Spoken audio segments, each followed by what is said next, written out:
श्री शिवलीलामृत अध्याय 5. श्री गणेशाय नमः.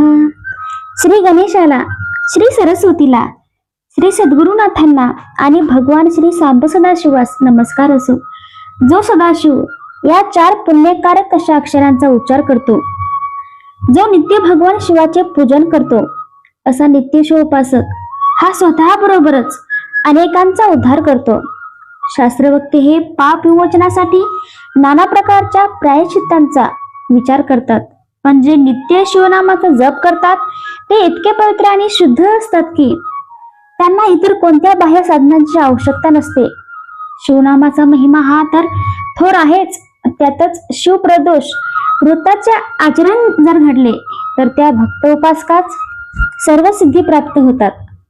हे त्रिवार सत्य आहे. अशा उपासकास तुष्टी, पुष्टी, दीर्घायुष्य हे तर लाभतेच, तसेच त्यास संतती आणि संपत्ती व दिव्य अशा आत्मज्ञानाचीही प्राप्ती होते. शिवप्रदोष व्रत हे इतके प्रभावी आहे की त्याचे आचरण केले तर याच जन्मात त्याचा प्रत्यय येतो. केवळ 6 महिन्यांच्या उपासनेने दुःख, दारिद्र्य आणि दुर्धर यातना दूर होतात. हे व्रत 1 वर्षभर केले असता ज्ञान प्राप्ती होते. 12 वर्षे म्हणजेच 1 तप जर हे प्रदोष व्रत केले तर महद्भाग्याचा लाभ होतो. हे महर्षी व्यासांचे वचन. जो असत्य मानेल तो जगाच्या अंतापर्यंत बंधनात राहील. अशा व्यक्तीचा गुरु हा खोटा म्हणावा लागेल. त्यांची भक्ती ही दांभिक आणि देखाव्याची ठरेल. ज्याचे चित्त हे शिवभजनी रमले आहे त्याच्या विना अन्य कोणीही शुद्ध पवित्र मानू नये. प्रदोष व्रताचे आचरण केले असता अपमृत्यू आणि गंडात्रे टळतात.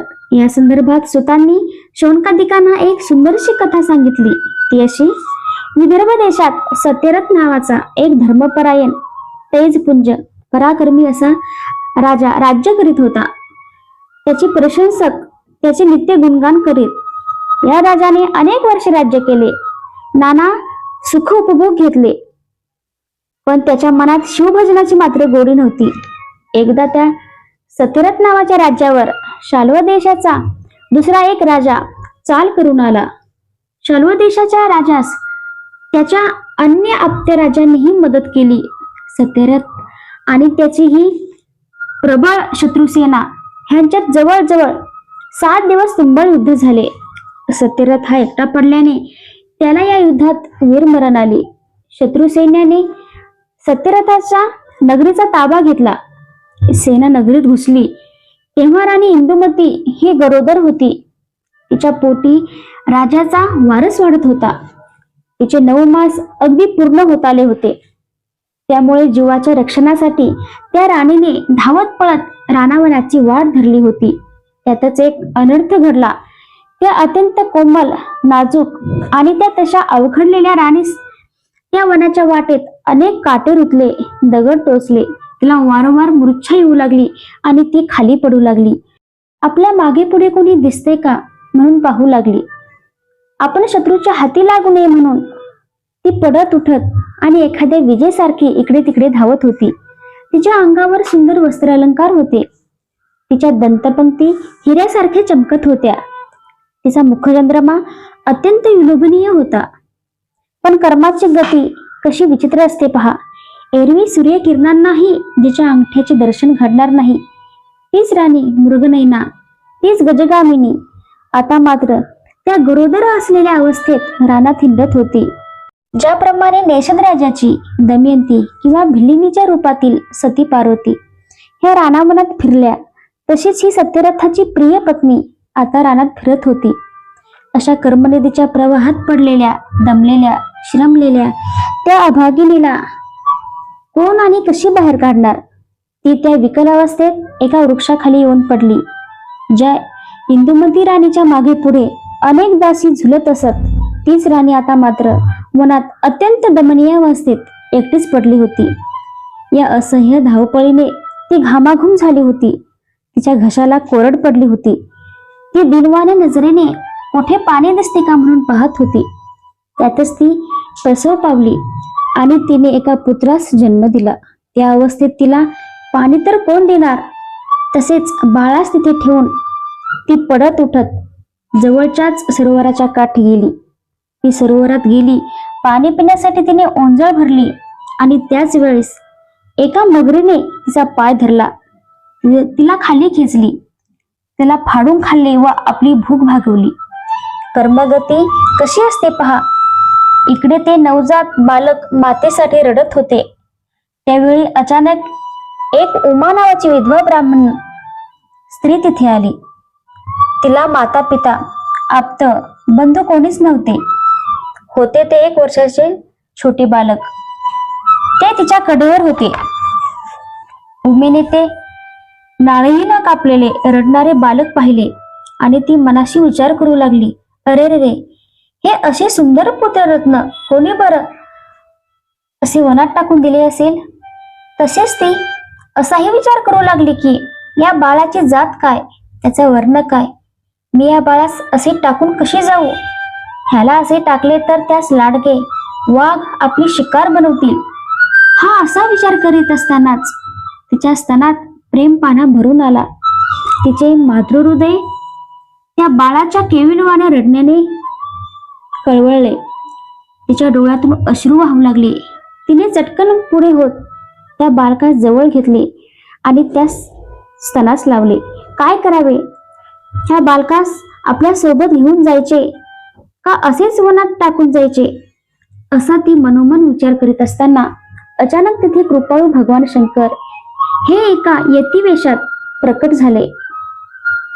ते यतिरूप भगवान शंकर उमेश म्हणाले, हे विप्रस्त्रिये, तू हे बाळ निसंकोचपणे तुझ्या सोबत घेऊन जा. तुझे भाग्य अत्यंत थोर आहे म्हणून तुला हे पुत्ररत्न लाभले आहे.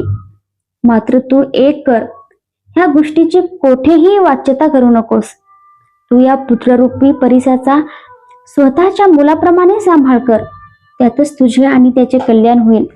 अचानकपणे एखाद्यास धन सापडावे किंवा रत्न म्हणून प्रत्यक्ष चिंतामणीच हाती यावा. निजलेल्या भाग्यवंताच्या मुखात अमृताची धार पडावी, तसेच हे तुझ्या बाबतीत झाले आहे असे समज. असे बोलून ते यतिराज गुप्त झाले. त्यांच्या आज्ञेप्रमाणे उमेने त्या बालकास आपल्या कडेवर घेतले आणि ती आपल्या दोन्ही मुलांना घेऊन गावोगाव हिंडत राहिली. उमेने आपल्या मुलाचे नाव सुचिव्रत तर या नव्या बालकाचे नाव धर्मगुप्त असे ठेवले. दोन्ही मुलांना घेऊन ती गावोगाव हिंडत भिक्षा मागून उदरनिर्वाह करीत असे.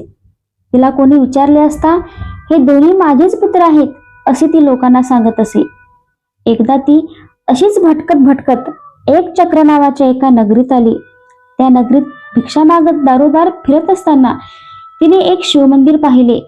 त्या मंदिरात अनेक ब्राह्मण गोळा झाले होते. त्यातच शांडिल्य नावाचे एक महान ऋषीवरही होते. तिथे शिवाची विधिवत पूजा अर्चा चालू होती. नेमकी त्याच वेळी उमाही आपल्या दोन्ही मुलांना सोबत घेऊन तिथे शिवदर्शनास आली. तेव्हा तिच्या सोबतच्या एका मुलाकडे रोखून पाहत शांडिल्य ऋषी म्हणाले, अरे काय हे प्राक्तन, एक राजपुत्र हा असा दारोदार भिक्षा मागत फिरावा. त्याचे ते बोलणे उमेने ऐकले. ती ऐकून ती चटकन पुढे झाली. ऋषींचे चरणवंदन करून ती म्हणाली, ऋषीवर, आपण तर त्रिकालज्ञानी आहात. आपण मला ह्या मुलाची पूर्ण माहिती सांगा. या मुलाचे नेमके आईवडील कोण, ते जिवंत आहेत का नाही, हे सांगा. तेव्हा शांडिल्य ऋषी म्हणाले, हे विप्रस्त्रिये, या बालकाच्या पित्याचे नाव राजा सत्यरथ असे आहे. राजा सत्यरथ हा पूर्वजन्मीचा एक राजा. एकदा राजा शिव प्रदोष व्रताची पूजा करीत असताना अचानक त्याच्यावर शत्रूंनी हल्ला केला. नगरात सैन्याचा वेढा पडला. तेव्हा तो राजा ते शिवाचे प्रदोष पूजन तसेच अर्धे टाकून राज्य रक्षणासाठी उठला. त्याच्या मदतीस प्रधान धावून आला. प्रधानाने शत्रूस धरून आणले. शत्रूस समोर पाहताच राजाचा क्रोध अनावर झाला.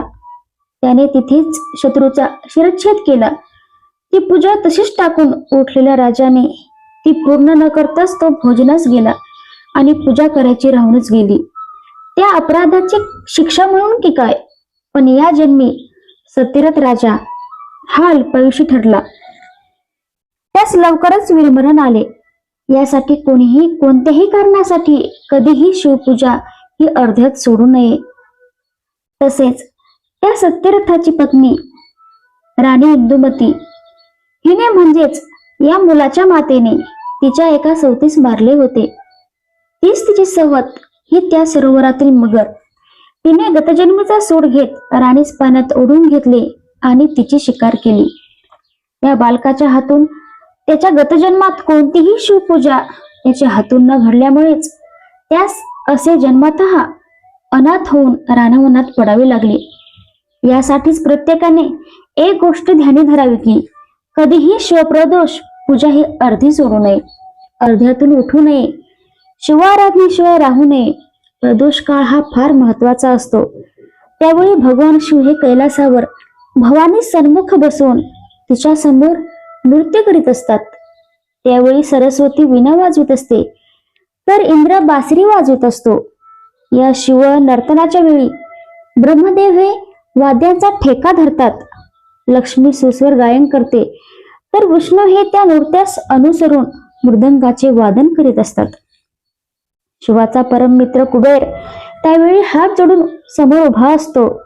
तर त्याच वेळी यक्ष, किन्नर, देवदानव हे सर्वजण ते शिवनृत्य पाहत समोर उभे असतात. हा प्रदोष काळ आणि त्यावेळचे शिवपूजन यांचा महिमा अत्यंत थोर असून तो सगळ्यांनाच उकलतो असे नाही. तेव्हा ऋषींचे ते बोलणे ऐकून विनम्रपणे उमा त्यांना म्हणाली, ऋषीवर, या बालकाचा तर पूर्व इतिहास समजला. माझा पुत्र तो मात्र दरिद्री का बरं झाला ते सांगा. तेव्हा शांडिल्य ऋषी म्हणाले, हे विप्रस्त्रिये, तुझ्या पुत्राने त्याच्या गतजन्मात अनेक दानेही स्वीकारली, पण त्याने स्वतःच पुण्य लाभावे असे दान कधीच केले नाही. तसेच त्याच्या हातून कोणतीच शिवाराधनाही घडली नाही. त्याचे काय आहे? परान्नाने जीभ पोळते. दुष्ट लोकांकडून दान स्वीकारले तर हात पोळतात. परस्त्रीची अभिलाषा धरली तर नेत्रातील दृष्टी पोळते. मग मंत्रामध्ये शक्ती म्हणून ती कशी राहणार? तेव्हा शरणागत भावाने त्या उमेने आपल्या दोन्ही पुत्रांना ऋषीच्या चरणावर घालून ह्यांचे कल्याण करा अशी त्यांना आर्त विनवणी केली. तेव्हा शांडिल्य ऋषीने त्यांना शिवपंचाक्षरी मंत्राची दीक्षा दिली. त्यांना शिवाचे प्रदोष व्रत कसे करायचे ह्याचा उपदेश केला. त्याबरोबरच ऋषींनी उमेसह त्या मुलांना पक्षप्रदोष, शनिप्रदोष, सोमप्रदोष ह्यांची माहितीही दिली. तसेच त्यांना शिवप्रदोष पूजेचा सर्व विधी, आहाराचे नियम हा सर्व भाग नीट समजावून सांगितला. ते म्हणाले, या शिवप्रदोष पूजेसाठी रात्री 3 घटिका झाल्यावर प्रारंभ करावा. जागा गोमयाने सारून त्यावर मंडप उभारावा. मंडपात रंगीबेरंगी दिवे लावावेत. कर्दळीचे खांब उभारावेत. मांडव पाना फुलांनी सुशोभित करावा. शुभ्र वस्त्र धारण करावे. शिवपूजनास नाना प्रकारची सुगंधित फुले घ्यावीत. उच्चस्थानी शिवलिंग स्थापना करून त्याची विधिवत पूजा करावी. प्रथम प्राणायाम करावा, मग अंतर्बाह्य न्यास करावा. मातृकांची स्थापना करावी. शिवलिंगाच्या उजवीकडे विष्णूची तर डावीकडे अग्नीची स्थापना करावी. तसेच तिथे श्री गजानन, वीरभद्र, असत महासिद्धी, अष्टभैरव, अष्टदिक्पाल ह्यांचे सहित शिवाचे पूजन करावे. प्रथम शिवध्यान, मग शिवपूजा, धूपदीप, पुष्प, नैवेद्यादिक गोष्टी शिवास अर्पण कराव्यात. नंतर शिवस्तवन करावे. जय जय गौरीनाथ निर्मळ, जय कोटी चंद्र सुशीतळ, सच्चिदानंद घनडळ, पूर्ण ब्रह्म सनातन शंभो अशी शिवस्तुती गावी. या प्रकारे शांडिल्य ऋषींनी त्या माता पुत्रांना त्या प्रदोष व्रताची सर्व माहिती दिली. त्या दोन्ही मुलांना शिवनामाचा उपदेश दिला. त्यांची माती हृदयस्थ ठेवला. त्यानंतर ते तिघेही त्याच नगरीत राहू लागले. ज्या प्रकारे गुरु शांडिल्य ऋषी यांनी उपदेश केला त्यानुसार त्या प्रदोष व्रताचे 4 महिने आचरण केले. शिवशंकरांची मनोभावे पूजा अर्चा केली. आपली शिवपूजा अन्य कोणास देऊ नये, याचा तीर्थप्रसादही भक्तास देऊ नये, नाहीतर 100 ब्रह्महत्येची पाप माथी लागते. शिवपूजेच्या अपहाराचे पाप हे अन्य कोणत्याही पापापेक्षा अत्यंत थोर आहे हे जाणून की काय, पण ते दोघेही बंधू आपल्या शिवपूजनाचा आराधनेचा नित्यनेम चालवित होते. एकदा असे घडले की उमेचा पुत्र सुचरत हा एकटाच नदीच्या किनारी खेळत असताना अचानक तेथील एक दरड कोसळली आणि त्या दरडीत त्यास एक भला मोठा धनाचा हंडा सापडला. तो सापडलेला धनाचा हंडा घेऊन सुचरत घरी आला. ते पाहून त्याच्या मातेस मोठा आनंद झाला. ती भगवान शंकरांना हात जोडीत म्हणाली, देवा, हा तुझ्याच प्रदोष पूजेचा प्रसाद आहे. तेव्हा सुचरत धर्मगुप्तास म्हणाला, तू यातला अर्धा वाटा घे. त्यावर धर्मगुप्त म्हणाला, नको, थोरल्या भावाचा असा धनाचा वाटा धाकट्या भावाने घेऊ नये. त्यानंतर तो धर्मगुप्त अर्थात राजपुत्र म्हणाला की या भूमीत तर सर्व धन हे माझेच आहे. ती तशी धनप्राप्ती झाली तरीही त्याची वृत्ताचरणाची शिवसेवा आणि स्मरणपूजा ही नित्य चालूच होती. पुढे एकदा असे घडले की ते दोघे भाऊ वनविहारासाठी गेले असता त्यांनी त्या वनात एका गंधर्व कन्येस तिच्या दासीसोबत क्रीडा करीत असताना पाहिले. तेव्हा चटकन आपली नजर दुसरीकडे फिरवीत सुचरत म्हणाला, असे सुंदर स्त्रियाकडे पाहू नये. त्यांच्याकडे पाहिले तर मन आकर्षित होते. त्यांचा स्पर्श झाला तर शक्ती आणि वीर्य हरण होते. स्त्रिया त्या अत्यंत लबाड आणि ढोंगी नाटकी असतात. स्त्रीमुळेच मोठे अनर्थ घडतात.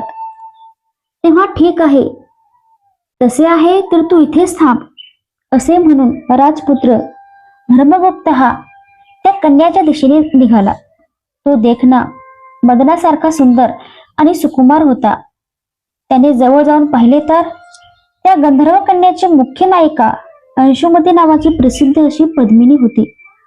अंशुमती ही कोद्रविण नावाच्या गंधर्व राजाची कन्या. तिच्या पित्याने आपल्या उपास्य देवतेस म्हणजेच भगवान शंकरांना विचारले होते की प्रभू, मी माझी उपवर कन्या ही कोणास द्यावी. तेव्हा देवाने त्यास सांगितले होते की सत्यरथ राजाचा पुत्र धर्मगुप्त हा माझा भक्त आहे, तो त्यास तुझी कन्या दे. हे असे पूर्वीचे शिववचन होते. इकडे अंशुमतीने त्या मदनासम सुंदर राजपुत्रास पाहताच तिला तो जणू दुसरा मदनच भासला. जणू काही क्षीरसागरात चंद्राने डुबके मारून स्वतःचा कलंक दूर करून यावे अशा त्या सर्वांग सुंदर अशा राजपुत्राकडे अंशुमती देहभान विसरून पाहतच राहिली. तो 32 गुणांनी परिपूर्ण अजनबाहू धनुष्यधारी रुंद छातीचा धीट तेजस्वी कुमार तिला मनोमन भावला. अशा त्या राजकुमारास पाहून अंशुमती आपल्या सख्यांना म्हणाली, तुम्ही सर्वजणी दुसऱ्या ठिकाणी जा आणि सुवासिक फुले वेचून घेऊन या. अवश्य असे म्हणून तिच्या अन्य सख्या तिच्यापासून दूर गेल्या. आता एकटीच असलेल्या अंशुमतीने धर्मगुप्तास खून करून आपल्या जवळ बोलवले. तिने झाडाची पाने अंथरून एक आसन तयार केले आणि तिने वृक्षाच्या फांद्या तोडून त्या जमिनीवर पसरवल्या. तिच्या संकेताप्रमाणे राजपुत्र तिथे आला. उभंताची नजरानजर झाली. भव्य कपाळ, रुंद छाती, मोहक अंगकांती असलेला तो राजकुमार तिच्या जवळ येऊन बसला. त्याच्या मंजूळ आवाजाने आणि नेत्र कटाक्षाने ती पुरतेच घायाळ झाली. ती मधुर स्वरात त्याची विचारपूस करू लागली.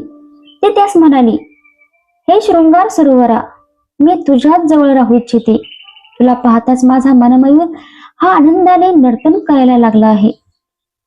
तुझ्या सुंदरशा मुखकमळाभोवती माझे मन भुंग्यासारखे पिंगा घालते आहे. तुझी मेघासारखी दीर्घगंभीर आवाजाचे बोलणे माझ्या मनमयुरात सुखावते आहे. असे बोलत असताना तिने आपल्या गळ्यातील एक मौल्यवान मोत्यांची माळ काढून ती त्याच्या गळ्यात घातली आणि त्याच्या पायावर तिने प्रेमभराने मस्तक ठेवले आणि ती त्यास म्हणाली, हे राजपुत्रा, मी कायावाच्या मने सर्वस्व तुला अर्पण केले आहे. आता शास्त्रानुसार जे काही उचित असेल ते तू कर. त्यावर शांत दीर्घगंभीर वाणीने तो तिला म्हणाला, हे कमलनयनी, मला आईवडील नाहीत. मी राज्य भ्रष्ट आहे. मी अत्यंत गरीब आहे. हे जर तुझ्या पित्यास कळले तर काय होईल? त्यावर काहीसा विचार करीत ती म्हणाली, हे राजपुत्रा, मी 3 दिवसांनी पुन्हा याच जागी येईन. त्यावेळी तू सुद्धा विवाहाच्या सर्व तयारीनिशी इथे ये. असे बोलून ती गंधर्व कन्या आपल्या पित्याकडे निघून गेली. तिने जेव्हा पित्यास हा सकल वृत्तांत सांगितला तेव्हा त्यास पूर्वीच्या शिववचनाची आठवण होऊन अत्यंत समाधान वाटले. इकडे धर्मगुप्तही परत गेला. त्याने आपल्या भावास ती वार्ता दिली तेव्हा दोघांनाही शांडिल्य गुरुच्या शब्दांची आठवण झाली. म्हणतात ना, जो गुरुचरणी लीन आहे त्यास ऐश्वर्याची कसली कमतरता. गुरु तर त्याचे प्रत्यक्ष काळापासूनही रक्षण करतो. त्या मुलांनी घरी जाऊन जेव्हा आपल्या मातेचा वृत्तांत दिला तेव्हा ती म्हणाली, बाळांनो, हा सारा त्या शिवभजनाचा आणि पूजनाचा प्रताप बरं. त्यानंतर त्या गंधर्व कन्येला बोलावण्याप्रमाणे ते दोघे बंधूही तिसरे दिवशी त्याच स्थानी गेले आणि पाहतात तो काय, तिथे खरोखरच गंधर्व राजाने कन्येच्या विवाहाची सर्व तयारी करून ठेवली होती. जसे का त्या गंधर्व राजाने धर्मगुप्तास पाहिले तसा त्याच्या मनातील आनंद सागर उंचबळून आला. त्याने त्वरित छत्र मेना पाठवून वरमाईस म्हणजेच उमेश मोठ्या सन्मानाने तिथे आणले. त्यानंतर तिथे 4 दिवसाचा मोठा लग्न सोहळा पार पडला. त्या कार्यात कशाचीच व कोणतीच कमतरता पडली नाही. कोदरवून गंधर्व राजाने वरमाईस अनेक अमौलिक वस्त्र अलंकार दिले. त्यांनी आपल्या जावयास 1 लक्ष रथ, 10,000 हत्ती आणि एक अत्यंत तेजस्वी असा घोडा दिला. तसेच अनेक दासदासी, धनसंपत्ती, याबरोबरच गंधर्व राजाने धर्मगुप्तास उपयुक्त ठरेल असे अस्त्र शस्त्रांचे साठे, युद्ध सामग्रीही दिली. त्याने प्रचंड मोठ्या सैन्यासह एक बलशाली सेनापतीही जामतास दिला. त्याने जामात त्याचा धाकटा भाऊ आणि माता ह्यांचा उचित सन्मान करून त्यांचे मोठ्या प्रेमाने पाठवणे केली. भाग्यवती गंधर्व कन्या अंशुमती ही एका दिव्य रथात पतिसही बसून तिच्या सासरी निघाली. तेव्हा सेवक वर्ग तिच्या रथामागून धावू लागला. विवाहानंतर धर्मगुप्ताने प्रथम आपल्या विराट गंधर्व सैन्यासह आपल्या विदर्भा नगरीस वेढा घातला. नगरीच्या रक्षणार्थ जरी किल्ल्यावरून तोफाचा मारा करण्यात आला तरी धर्मगुप्ताच्या प्रचंड सैन्यापुढे शत्रूचा टिकाव लागला नाही. त्यांनी शत्रूस निकामी करून आपल्या नगरीचा ताबा घेतला. ज्या दुर्मशन राजाने आपल्या पित्यास ठार मारले त्यास धर्मगुप्ताने बंदी बनवले, पण त्याचा वध न करता त्यास समज देऊन सोडून देण्याचे औदार्य धर्मगुप्ताने दाखवले. सतरथ राजाचा पुत्र हा विदर्भ नगरीत परत आला. ही वार्ता सर्वत्र पसरताच अनेक राजे आपणाहून कारभार देण्यासाठी तिथे आले. पुढे एका शुभ मुहूर्तावर धर्मगुप्त हा राजासनावर बसला. धर्मगुप्ताने आपली माता उमादेवी, बंधू शुचिव्रत यांच्यासह पुढे 10,000 वर्ष सुखाने यशवंत होत राज्यकारभार चालवला. राजाने आपले गुरु शांडिल्य ह्यांना सन्मानाने राजवाड्यात बोलावून घेतले. त्यांना शतपद्म धन अर्पण केले, वस्त्र अलंकार दिले, त्यांना रत्नाभिषेक दिला.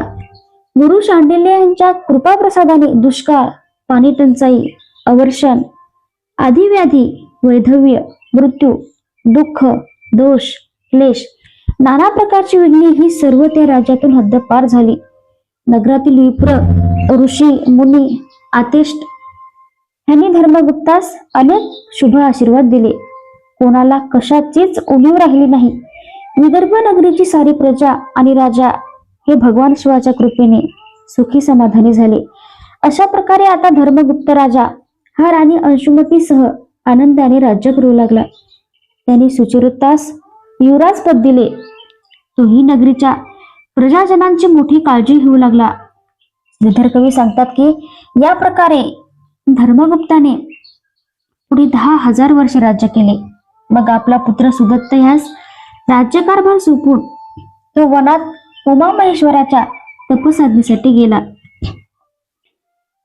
त्यांच्या तपाने प्रसन्न झालेल्या शिवांनी त्यांच्यासाठी दिव्य असे विमान धाडले.